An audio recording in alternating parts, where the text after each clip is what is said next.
It was a warm summer evening in Atlanta.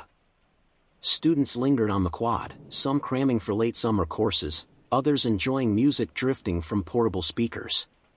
The campus had that serene calm before fall semester chaos. No one noticed the dark sedan idling on the corner of Dauman Drive. Inside sat a man in his late 30s. His hands rested calmly on the steering wheel, too calmly. His name, for now, was unknown to authorities on the scene, but in the databases of multiple federal agencies, he was a familiar figure. A traveler with no permanent address. Dozens of trips across states and even overseas.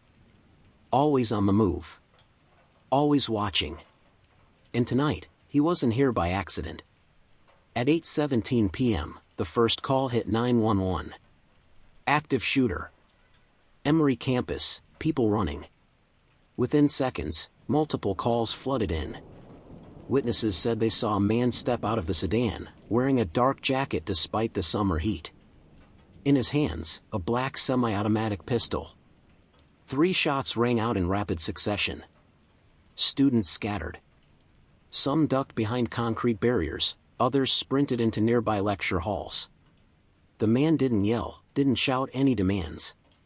He walked, slow but purposeful, toward one of the main academic buildings. Every movement, deliberate. Campus police were first on the scene, guns drawn. But even before they could engage, the shooter had vanished inside the building. Phones buzzed with emergency alerts, active shooter, shelter in place. Doors locked. Lights off. Inside classrooms, students huddled in silence, the air thick with fear. In one lecture hall, a girl whispered to her friend, "I think he looked right at me."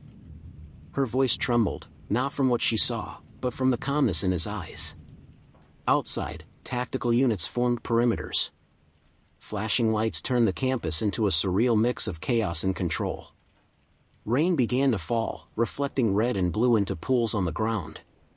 As police contained the scene, information began trickling in. The shooter, a man with multiple passports, no fixed residence, and a trail of brief appearances in major cities around the world. Some claimed he'd been under surveillance for months. Others whispered he'd been interviewed by security agencies, but always released. There was never enough evidence to hold him. But why Emory University? Why now? Investigators began piecing together his life. And with it, a troubling picture emerged. A connection to someone on campus. A past relationship gone wrong. Rejection that festered into obsession. Friends claimed he often ranted about the rotting core of modern society. Rising costs, broken systems, corruption. To him, the world had become a machine designed to crush the individual. Journals found later in his car revealed paranoia, obsession with surveillance, and a belief he was being watched by everyone, but understood by no one. Each theory is disturbing on its own, but combined, they paint a portrait of a man whose final act may have been the product of years of internal decay. The standoff lasted 47 minutes.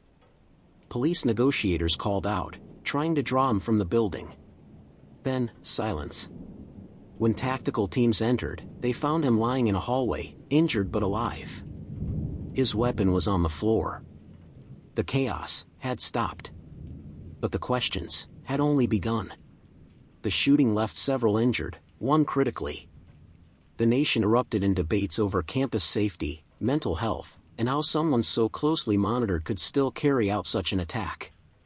Families grieved. Students transferred. The name Emory became linked not just to academia, but to a chilling reminder: safety is never guaranteed. And somewhere, in the middle of all the facts and theories, lies the unsettling truth: the shooter may not have been a monster from the start. Maybe society helped create him. We can study his life. We can analyze his choices. But we may never truly know. If the man who walked into Emory that night was seeking revenge, or simply trying to make the world feel the same chaos he'd carried for years.